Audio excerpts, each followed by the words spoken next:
Hello, beautiful people, and welcome to the Black Psychologist Podcast, presented by the Black Psychologist Network, the Let's Get Some Perspective edition, where we react and analyze viral vids making their way across social media and the internet. I am one half of your humble and gracious host, Dr. Kyle Osborne. He is I, and I am him.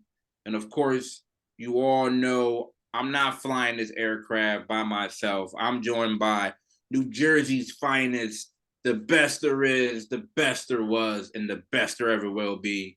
My friend, my brother, my brethren, my colleague, Dr. Jason Coleman. What is going on, good brother? Good, bro. Happy New Year, man. Happy New Year to you, brother.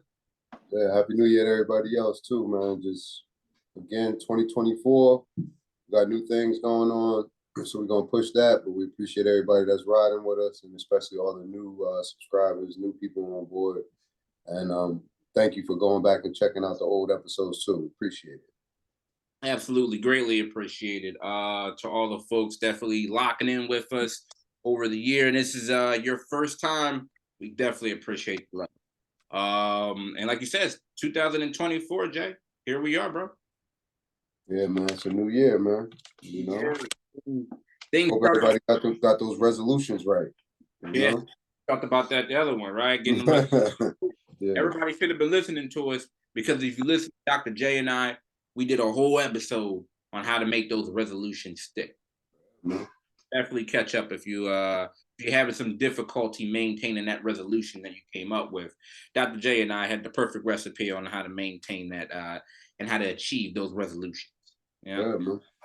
We got a couple pointers on how to stick to your goals. But listen, so what's going on with you, man? How's the new year treating you so far? Not bad, man. Not bad. It's cold out there. Oh, it's freezing in Jersey, bro. We talked about that, man. Yeah. Nah, I'm not even though I'm born and raised in Philly, bro. I'm not I don't like the cold and the snow. People can't drive in it, and you know what I mean. Like it just. That black ice is terrible, man. Everybody got to stay safe. Like, I was sliding a little bit today. You know, it's crazy, bro. Even walking, man, your life will flash before your eyes. You do the little slip. Yeah, that's even. Listen, walking. I don't want to say it's even worse, but you know what I mean. Like, cause you're gonna get recorded. You know. I can't go out like that, Jay. I can't. Man, I can't go out like that either. I gotta come up with a whole story. If I fall on ice, I'm coming up with a whole elaborate story how I got jumped or something. Like I can't go. Yeah, I'll tell you at another time. But listen, way before these phones and before you could go viral in that way, I took a nasty spill. You know, in my days down that hill on 6th Street in Howard University. Anybody who's been at Howard know about that hill, but it was black ice on it, and I took man, bro. If that was now, it would have went viral. It was bad. Books went one way, I went the other way. But yeah, it was one of them days, you know. He had the sitcom falls. Yeah, man. I parked on the hill, and I'm trying to call myself running to class. Slam the door, and my momentum slamming the door kind of took me right under the car. Though, crazy. Nah, that ice is undefeated. I want no trouble. You know. But listen, 2024, while we were gone, started off heated. Started off real, and I keep telling you, anytime we take a break, stuff wants to pop off. That's my conspiracy theory. That's the story I'm coming up in my brain. That's what anytime we take some time off for the holiday or whatever the case may be, something happens. People have some stuff to get off their chest. Seriously, yeah, absolutely. So, if you haven't viewed it or you haven't watched it or heard or whatever the case may be, yeah, 2024 came in hot with the Katt Williams interview with Club Shay. So shout out to Shannon Sharp, Unc, for and Club Shay, everybody over there. That interview was doing like massive numbers. Like that is just, I mean, there's something like at 50 million now, and it hit like 2 or 3 million like within the first 24, 48 hours. So yeah, it was crazy. He's doing numbers. So shout out to them. But yeah, it came in hot. Katt Williams sat down with Unc, and he had a lot of things to get off his chest. So for and we're gonna play them really quick and get some analysis on it. So we had to shorten the clips for brevity and clarity purposes because we'd be here all day trying to capture everything that he was talking about. But get a nice little clip here for you guys and give a quick rundown. But first, he started off talking about Cedric, so we'll get into that real quick. Stole his jokes. 1998, I'm doing this joke. It's on Comic View. Cedric comes to the Comedy Store. He watches me in the audience. He comes backstage. He tells me what a great job I did and how much he loves the joke. 2 years later, he's doing that as his last joke on the Kings of Comedy. And he's doing it verbatim. He's just changed my car into a spaceship. Him and Steve had already apologized for me, so I gave him a pass for a decade. Why would you sit here and be like, I saw Katt 30 times. I would have bust Cedric's stomach. There was nothing that would have kept me from one of these in that patch right there. Like, are you kidding me? Why would you downplay me like that? All right, and that's so that was one part of it. All right, and speaking of Steve, he gets at Steve also. Hold on, we'll get into that real quick. You talking about Steve Harvey? Yes, sir. Hold on. I tell my man went in. Hold on. It was too long. Like I couldn't watch the whole thing. I think it was 3 hours. Yeah, it was. He was talking. He was going in. All right. Also spoke about Steve Harvey. The same Steve that went to go watch Mark Curry do his whole sitcom and then stole everything Mark Curry had. Now Steve got a sitcom where he the principal and he wear a suit and then he gets this high top fade, making all black men think he got the best lineup in the business. And it's a man unit. Then you ask it, why you not a movie star? I didn't want to be a movie star. This the same Negro that hated on Bernie with this same thing. I didn't want to be a movie star. No, you couldn't be a movie star. There are 30,000 new scripts in Hollywood every year. Not one of them asks for a country bumpkin black dude that can't talk good, baby, and look like Mr. Potato Head. There ain't none. You would have to have range. All right, of course. Yeah, that's a lot. It's a lot, right? Of course, he was talking about Kev too. So let me play a little quick thing about what he said about Kev. In 15 years in Hollywood, no one in Hollywood has a memory of going to a sold-out Kevin Hart show. I do. There being a line for him ever getting a standing ovation at any comedy club. He already had his deals when he got here. Have we heard of a comedian that came to L.A. and in his first year in L.A. he had his own sitcom on network television and had his own movie called Soul Plane that he was leading? No, we've never heard of that before that person or since that person. What do you think a plant is? Maybe people don't understand the definitions of these words. He just did his documentary with Chris Rock where he shows you that his whole upbringing in comedy was on the East Coast. Yeah, it was. So how simultaneously was he here in Los Angeles doing the same thing? All right, and the last joint I'm gonna play because he was also talking about Ludacris.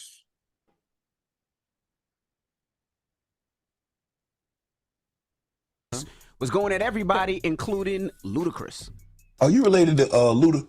No, so there was a crossroads where we were both invited to an Illuminati thing, and it had to be one or the other of us, and decisions had to be made. So it was both of us, we were equal. One of us had to cut off all their hair and couldn't do the sideburn thing no more with the points. And the next person they said was going to get $200 million because they were going to pay him $10 million a movie to do 20 movies. And that's how the conversation happened. One of those persons turned out to be Ludacris, and the other person turned out to be Katt Williams. Now, one person ended up with a light-skinned, ugly-faced wife that's never done a... Remember I told you that if I say that, it applied to 7 people? Yes. It's part of what they give you.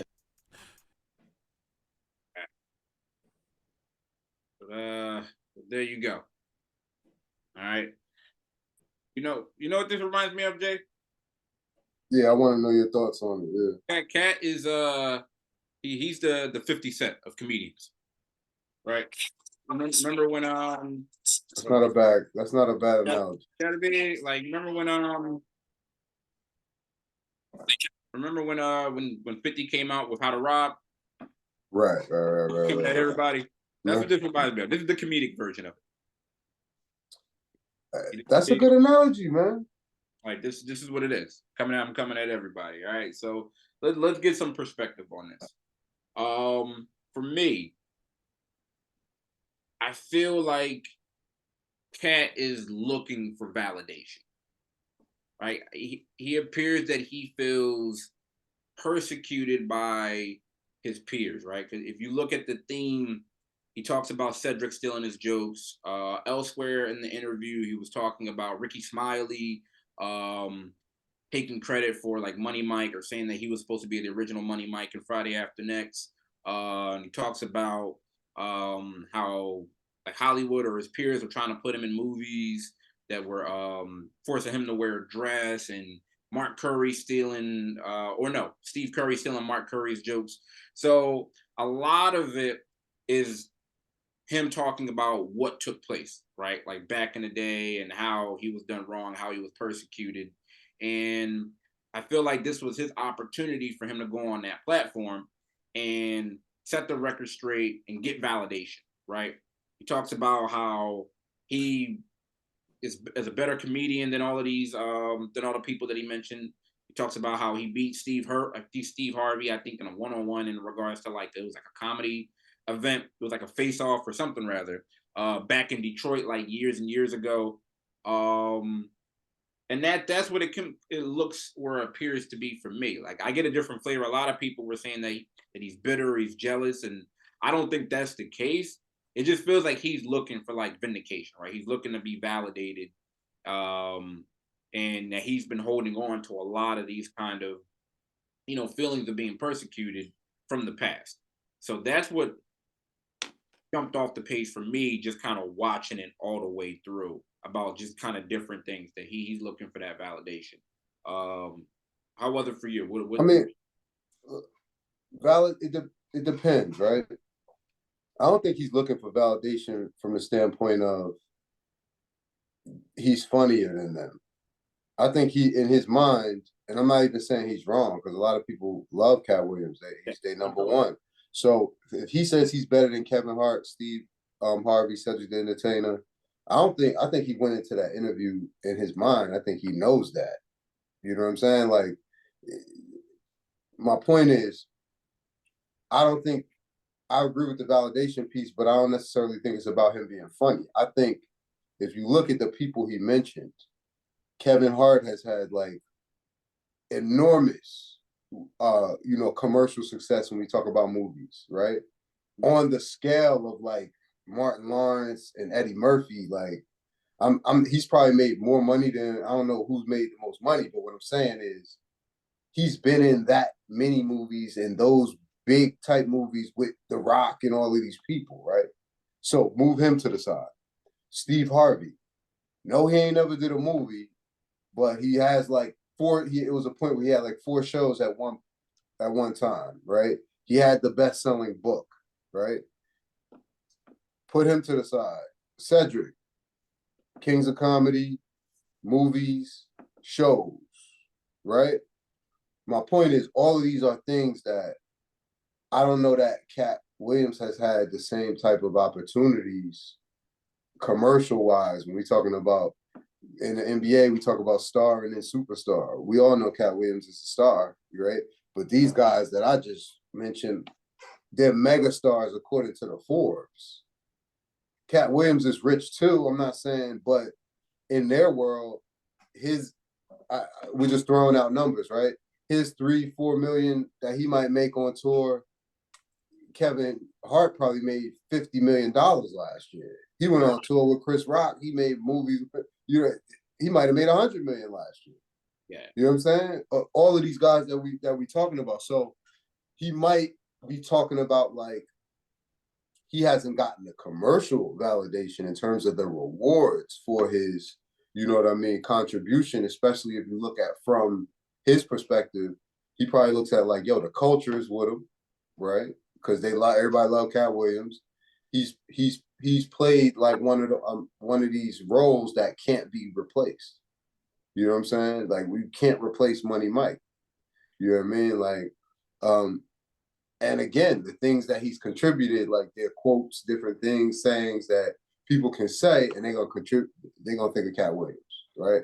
So I'm sure he may look at it like that way, you know. And then, if we're being honest, they're all people, so it may just be some personal shit.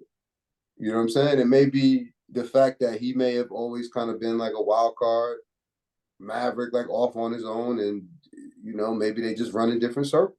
You know, it definitely feels personal, and in addition to that, it also feels like I'm gonna tease out something you just said, right? All the three individuals that you mentioned are superstars.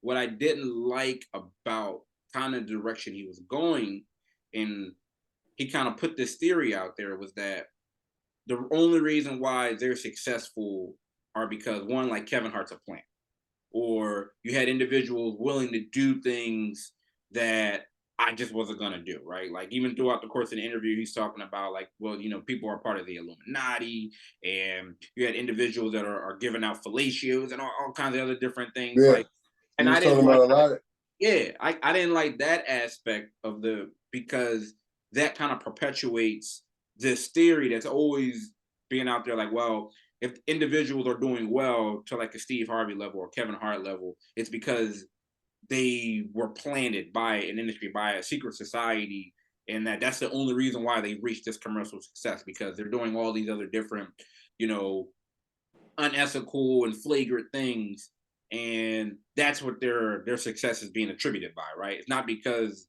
they're also funny, as I am, because Katt Williams is funny. He's a legend. He is who he is.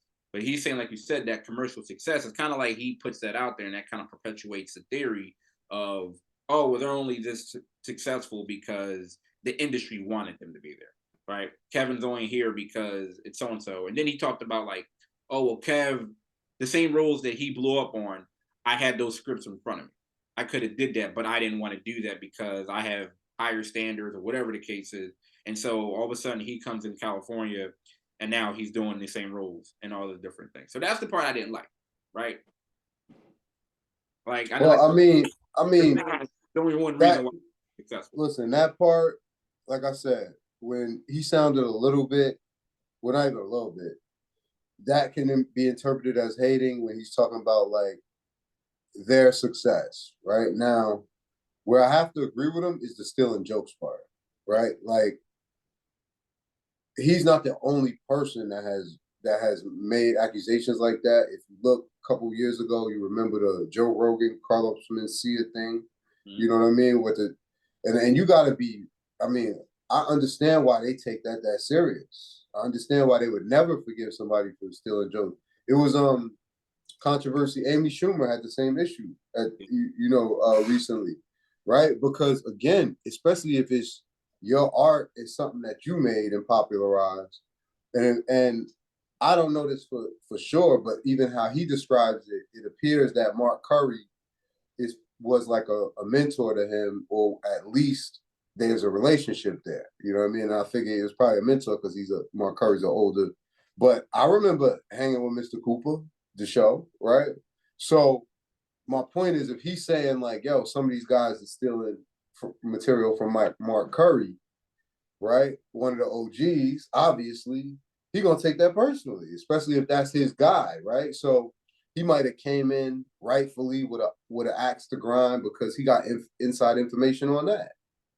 You know what I'm saying? And again, I don't want to get too much in it. I don't know about the Illuminati stuff and the industry plant stuff, but even when he started talking about, I didn't see the whole interview.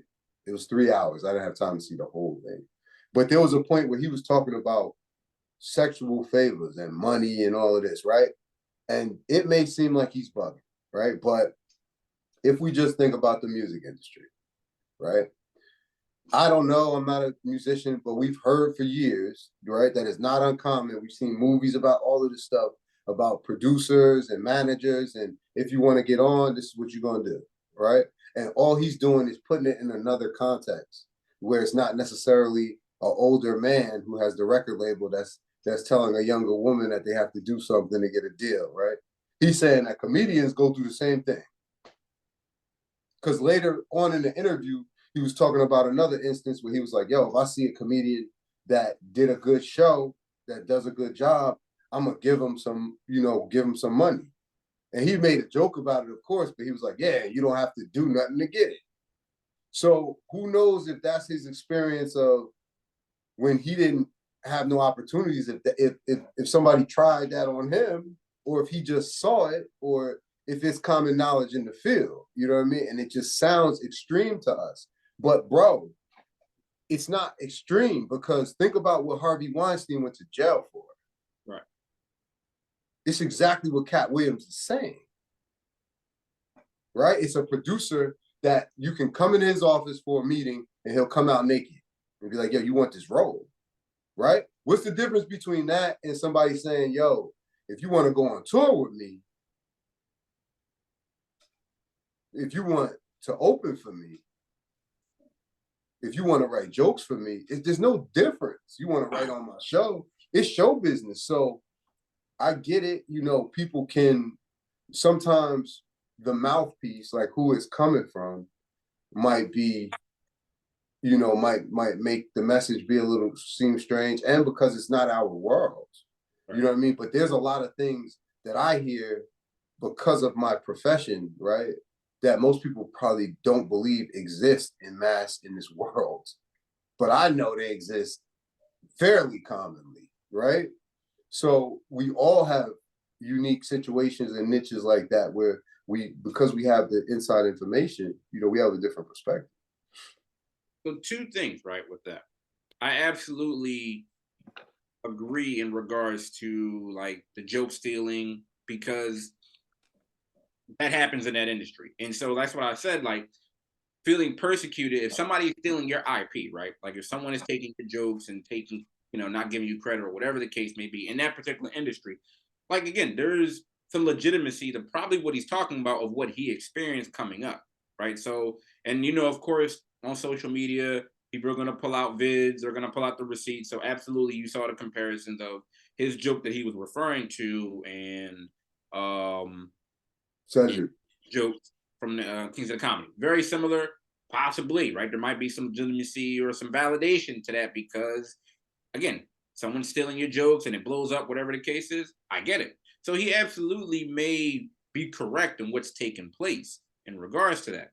However, at the same time, we also have to understand that even if that's the particular joke that said took, right? And we don't know if that's the only joke or whatever the case may be. And even if, again, I love Mark Curry. I used to watch Hang with Mr. Cooper, TGIF, right?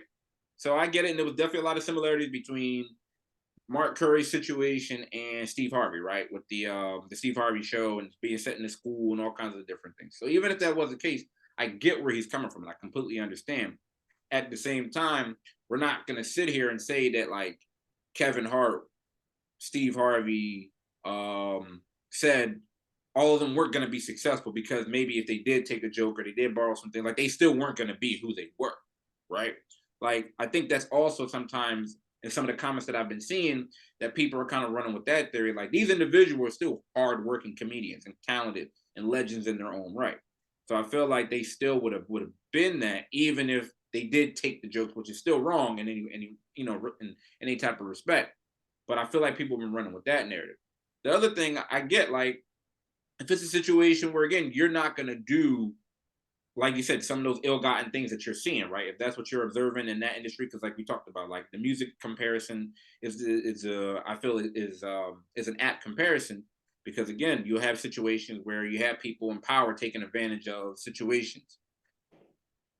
If you see a comedian, right, that's willing to take the role that you didn't want, or is willing to do something that you didn't do because of your comedic integrity, I feel like, all right, well, that's kind of a live and let live situation, right? Like if what he's saying is there's some legitimacy to it where he's like, yeah, there was a role that was put in front of me. They wanted me to do this, but I didn't do it because I'm not whatever your values or integrity is. But then you saw somebody that came after you and they took the role and it blew up or worked out for them. It's kind of a situation where it's like, all right, you may feel a certain type of way because you didn't do it, and this other person has become successful. But that's kind of similar to how it was in the music, right? Where people were like, I had that song first, but I passed on it. The person after me, it blew up for them, right? So it's like, if you didn't take the opportunity, you passed on it for whatever the case is, cool. But you still got to let other people, I feel like, all right, if Kevin Hart came behind you and took a role, whatever the case may be, let's let that live. You gotta eat that, right? Because you decided not to go that route. So you're doing fine in your own right. So is that person. See,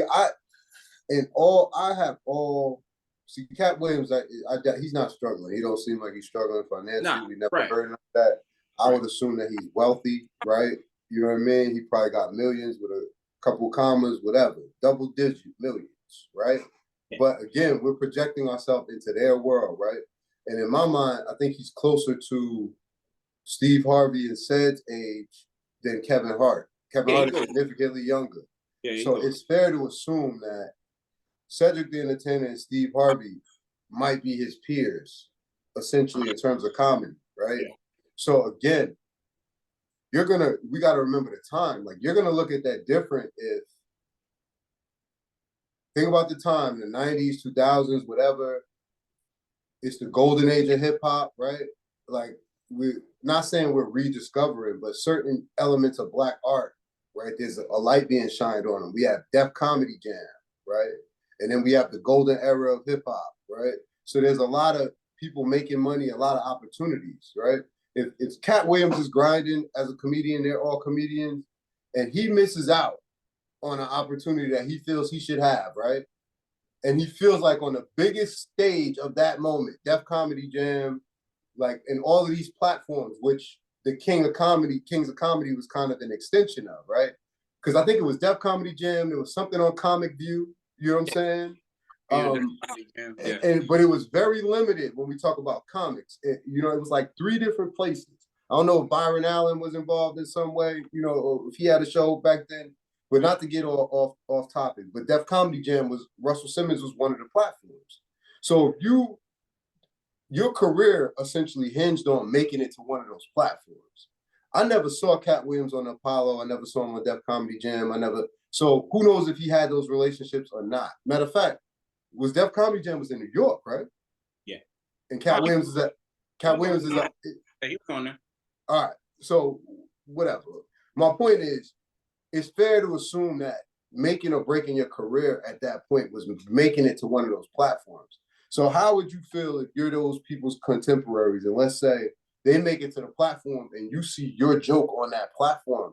That's not something that you would ever let go of, even after you get Friday, even after you got your own people you're paying, even after you're just as much of a household name as them, right? In my humble opinion, right? And the Kevin Hart thing, I can look at it as like a separate beef because we're just speculating here. But what I could see is we all know the rumors, right? Like, Kevin Hart is very talented. I think he's funny. I went to see him live, all that. But the rumors, right? When we talk about the rumors and what people say in the magazine, they'll be like, yo, Kevin Hart does a different type of comedy, right? Yeah. It's like more of a, the dude from King of Queens? Yeah. It's like that type of family, what they would call like dumbed down, that type of comedy, right? It's definitely more commercialized. Right. So I could see Katt Williams saying, yo, I passed on all those scripts the same way all of us did, or a lot of us did, because we ain't doing those roles. You understand? But again, right, if Kevin Hart does them and does his interpretation and makes it funny and people love it and want to go see him, you know what I'm saying, then can you disparage him? No, but you can probably look at Katt Williams, at somebody like Katt Williams, and be like, yo, the same way rappers looked at Kanye West when his album came out, remember? Right. And then the world decided, we love Kanye. We always have. We was just flirting with you gangster rappers. We love him. But we love him too. Right. So, but within the fields, you know what I'm saying? Kanye was on an island for a long time, right? So maybe it's the same type of situation in terms of how he feel, right? But again, these are heavyweights that are, What's the name came out the other day? Most definitely said Drake music was shopping music. Yeah. Right? Now, come on. We all know he's old man, get off my lawn guy at this point. He's a hip hop legend, but when you make a comment like that, you're obviously, especially with the last album that just came out, right? You're obviously probably don't even live in the United States no more, and you're totally disconnected from the hip hop culture when you make a comment like that. Right. Right? But he made it, and it was Most Def, right? So, and it's a person that some people would look at as a hip hop authority, right? So, but he made a ill-informed comment like that. So everybody has their perspective, you know. Let me ask you this though, right? Because there were a few things that I couldn't let the bus go by, right? That Katt talked about in the interview, right? So there were some statements that he made that for me sounded very grandiose and delusional in nature, right? So he was talking about how he was accepted to college at age 7. Mm-hmm.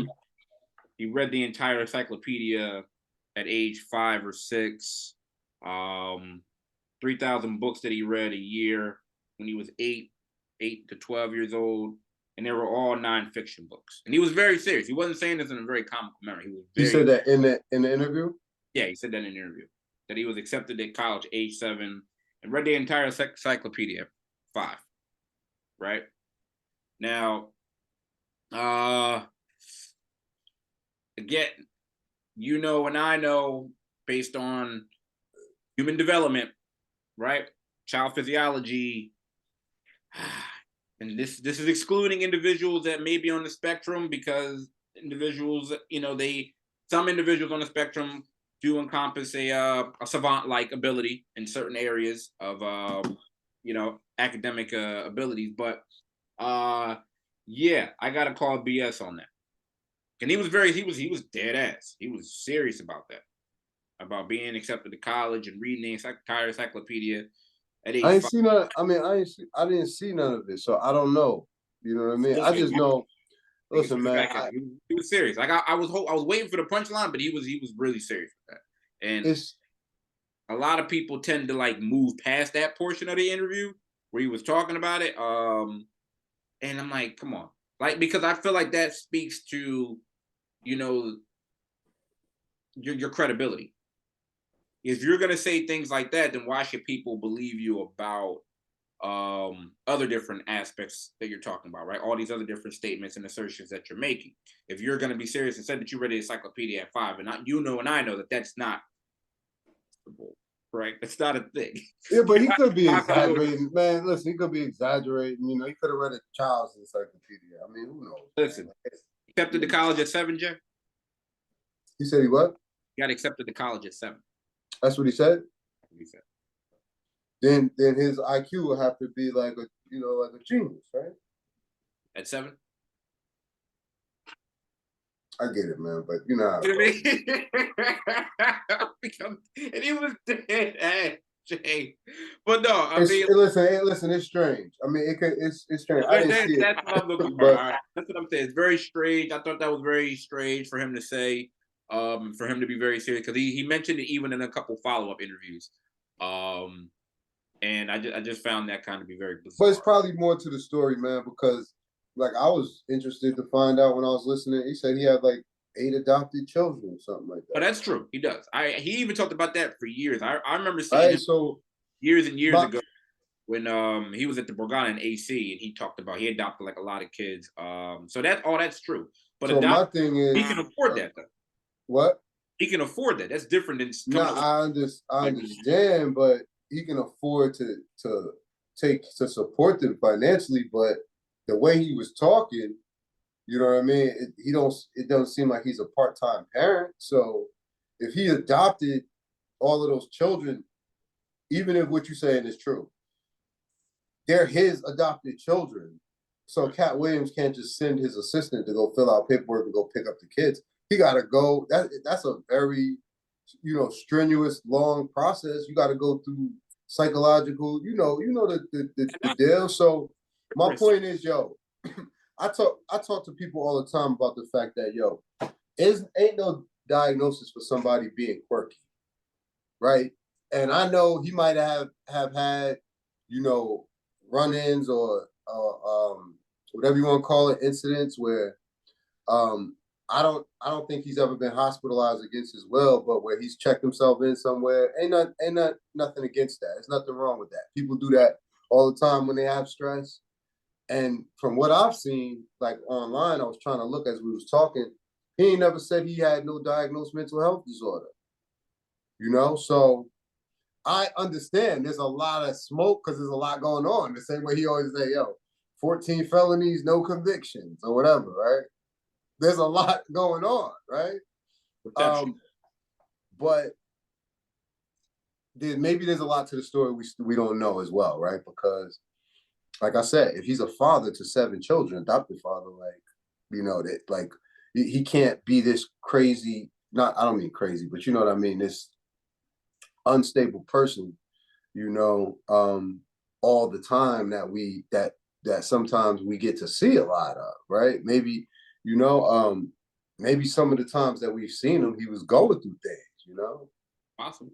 And if we being honest, even if he has, some type of mental health, diagnosis, again, he's allowed to have crises, and it won't necessarily take away from him being a great parent, right? So, because people can get off their medication, and maybe he get filmed when he's off his medication. People taking advantage of him. Who knows? So. His kids might say, he's a great parent, and again, I don't even know that he takes, I don't know any of that, but I'm just saying, we don't know, there's a lot that we don't know, you know what I mean? And if he's doing all of these things, he's managed to keep his career together. He's managed to, we don't hear about him necessarily going bankrupt. He has 7 kids he takes care of.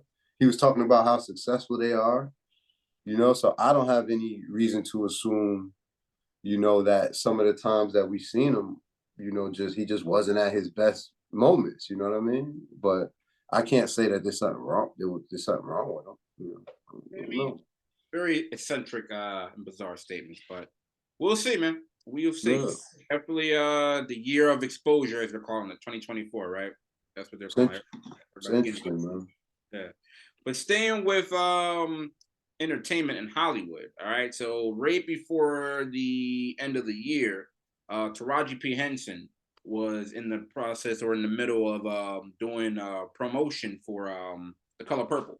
And so in one of the interviews her and the cast were doing, she started talking about the pay disparity between herself and other, Hollywood paid actors, predominantly, white men. And she was talking about the pay disparity between them, her counterparts, and African-American females. So I'll play a little quick excerpt real quick. And she became pretty emotional during the interview where she was talking about it. Easy to say you're thinking about stopping acting. We said stop talking. Are you thinking about it? I'm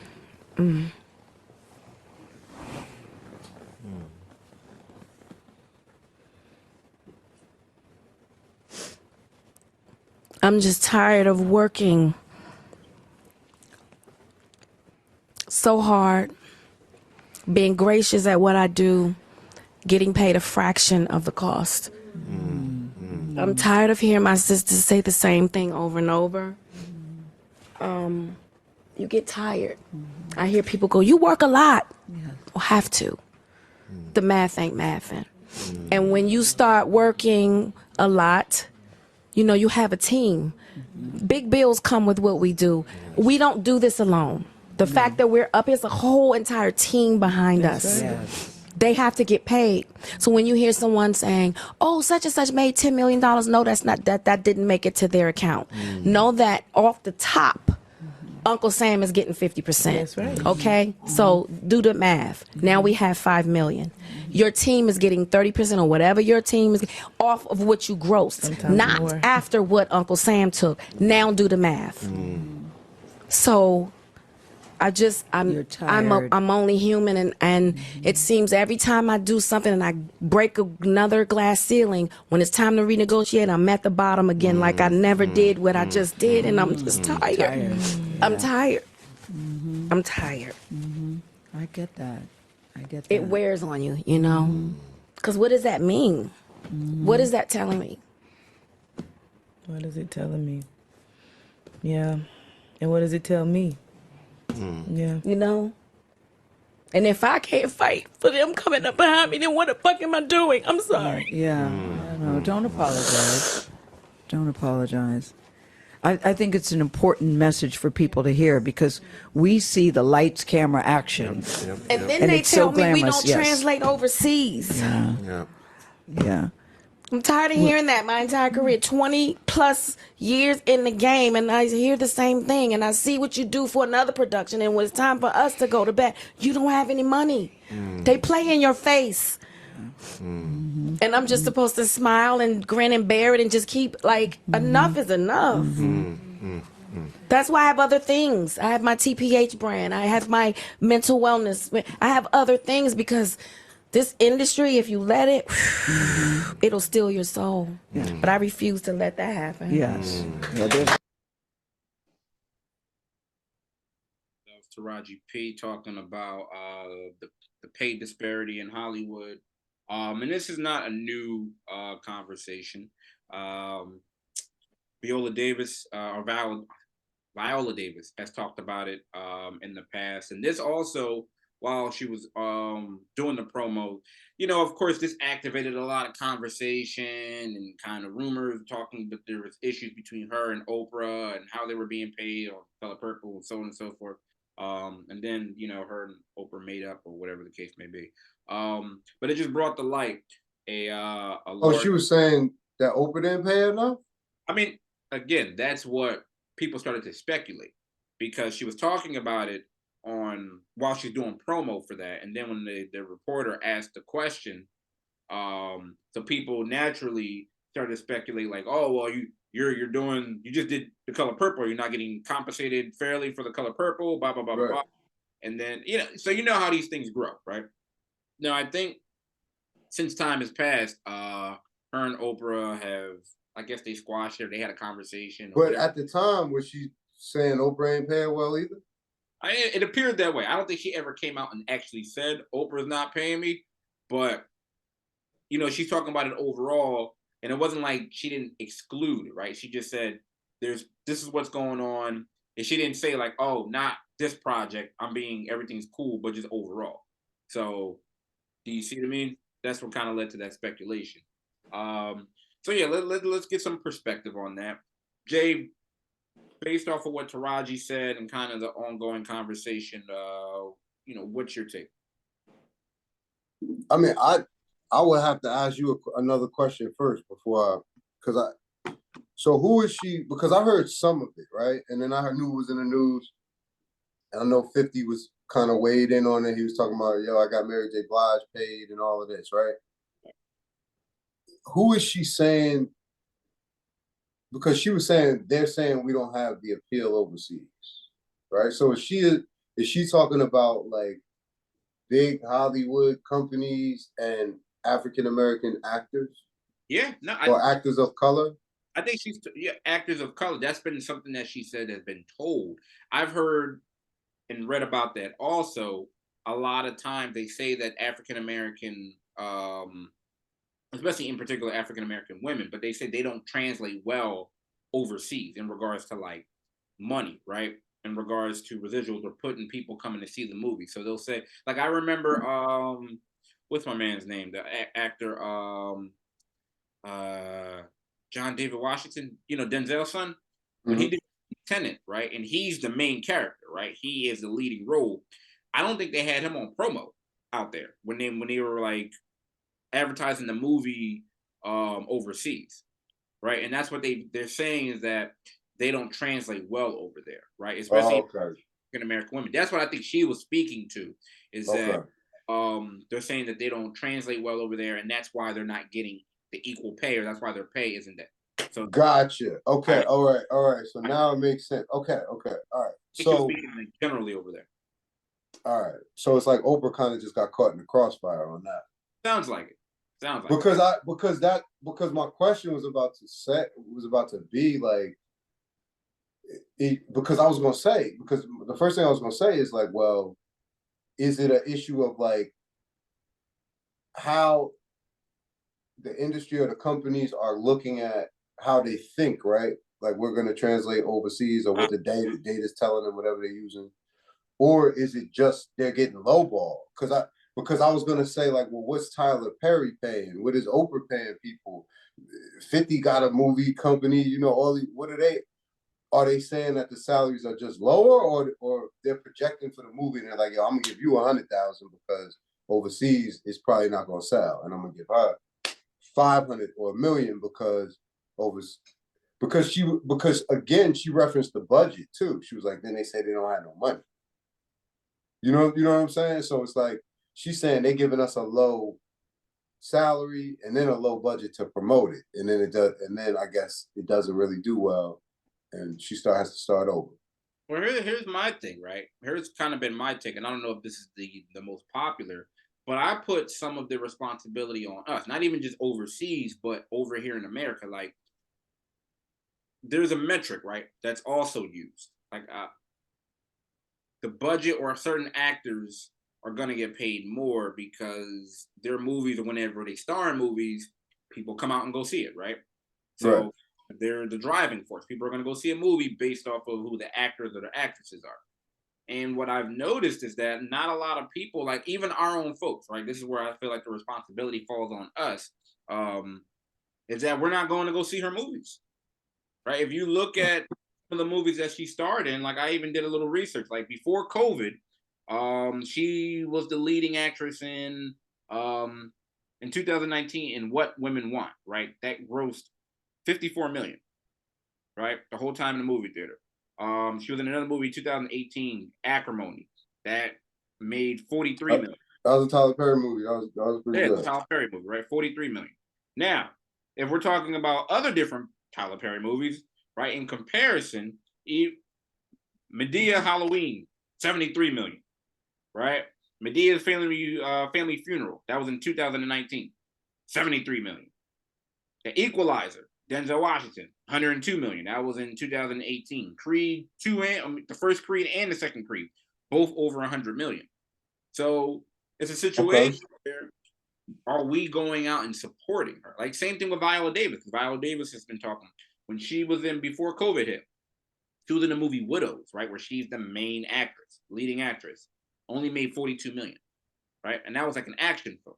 So you got to look at it like if we're not supporting her, they're like there's some culpability I feel like on us as the community not going out and supporting her, right? Like we love Taraji, we love all that situation. Like she's a great actress, been around for years, but when she comes out and she's leading in a movie, like are we rushing to go see it? I don't think that's always the case. So I mean, it's maybe it's not always the case. I think both things can be true though, because there's definitely some truth to what she's saying because she's not the only one saying it. Right. And I remember when Tyler Perry was talking about Cecily Tyson. Remember, he did a movie with Cecily Tyson, and I think he did Why Did I Get Married? But I don't remember what year. Like the first early joints. Right, but he paid her $1 million to work for a day. He paid her $1 million for a day. And they asked him, this is the legendary Cecily Tyson, why he paid her $1 million. She won an Oscar. I don't remember what year, it was the 70s, I think. Right, but he was like, they only paid her $6,000 for the role. Right, so he was like, he wanted to offer her some security. So it's in the same, obviously they're not in the same stratosphere. And I'm not trying to suggest that, but what I'm saying is the same impact, right? In terms of him feeling that her as an actress had been undercompensated so many times that he wanted to, provide her with some security. So I'm sure she's talking about, some of the same things. Now, Remember, Terrence Howard did an interview where he was saying he's getting ready to sue the people for Hustle and Flow because he got $12,000 for doing the role, right? We've heard about some of the stories from The Rock, right? Steve Harvey, how much they got paid for these roles, right? Who's the dude? Damn, I think the guy that went to Howard. I don't know why. Chadwick Boseman, right? Didn't Denzel pay for his acting lessons and right? So my point is like all of these people, right?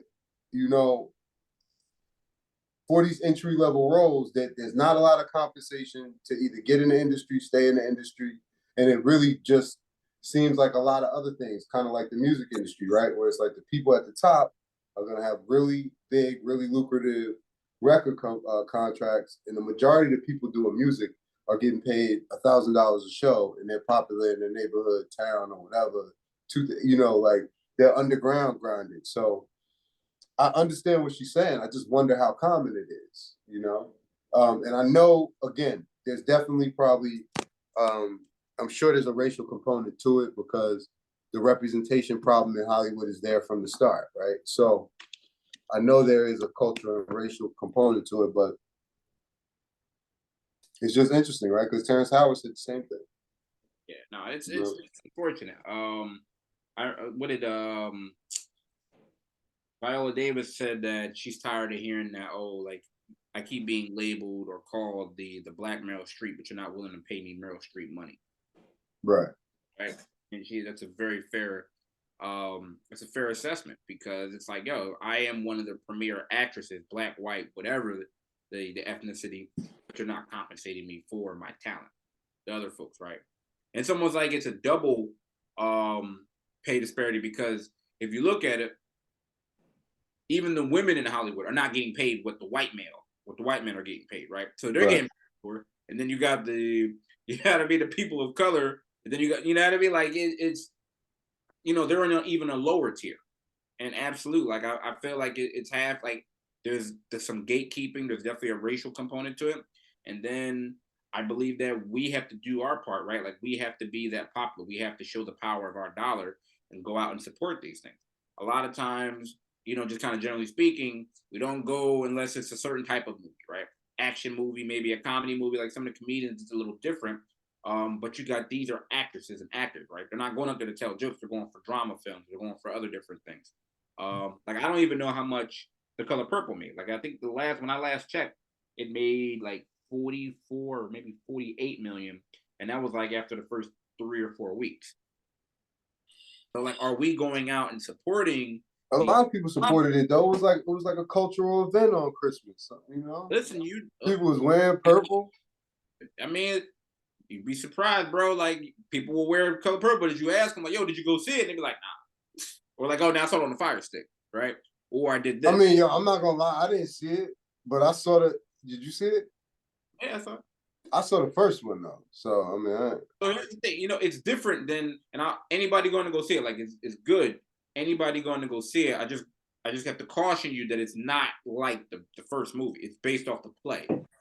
Oh, okay. So you go in there. That's why. That's why I wasn't interested. Yeah, you go in there, you're gonna see some singing. There's gonna be a lot of singing in there. You're gonna be like, "Yo, what's all this?" Right? It's not like the first movie. It's based off The Color Purple, the play. That's why. Oh, okay. But it's good actresses, good actors in it. I do feel like again, they absolutely need to resolve that issue and pay the Taraji, pay the Viola Davises, pay all of the actresses that have been in the game and have done so many different roles. At the Octavia Spencers, they need to pay them, what they're worth. And the other side of it is that we got to go out and support, right? Like we got to show the power of our dollar because we can't just always just show up just for the Tyler Perry movies because we'll come out for those. Listen, bro, like I remember when Tyler Perry was first coming out because I was seeing them doing was wrapped around the block opening weekend. And that's how he started to build because he capitalized off that audience. The audience went and supported him. Yo, but Acrimony or whatever was a Tyler Perry movie too. She was in a bunch of Taraji was in a bunch of Tyler Perry movies. But bro, 43 is lower on his scale of movies. I understand what you're saying, but it's not. To me, it's not a clean comparison because of the simple fact that if you say that, then you got to go back to the Katt Williams interview because Tyler Perry has a very specific niche. I don't enjoy Tyler Perry. I'm going to be very honest. I don't enjoy Tyler Perry films. because I don't find him funny. Like to me, I'm being honest. There's nothing funny about him putting on an obese suit, a dress, and a wig, and sounding like a stereotypical grandmama, like Aunt Jemima or something, or somebody's mammy, right? It's almost the character is almost insulting, right? But like you just said, hold on, bro, hold on. I'll let you talk. But like you just said, the line is wrapped around the block.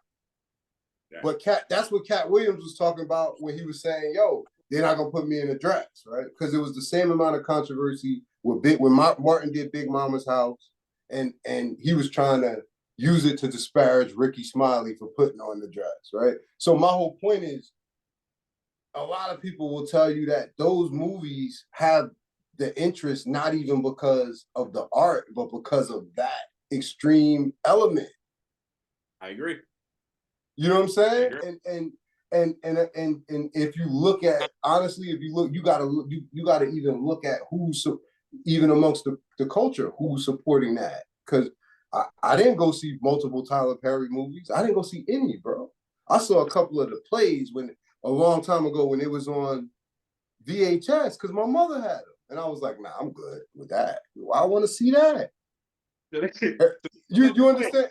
Not saying like that, but I was amazed when Tyler Perry got a contract for a movie. I was like, yo, everybody's interested in this? This is what's funny? Madea goes to jail. Madea goes shopping. Madea goes trick-or-treating. Everything. Bro. So, again. Hey, if we go out and support that, we got to go support the Tarajis. But that ain't, I get it. I don't want to go. Yo, see, look, I get it, yo. Support Taraji. Support Taraji.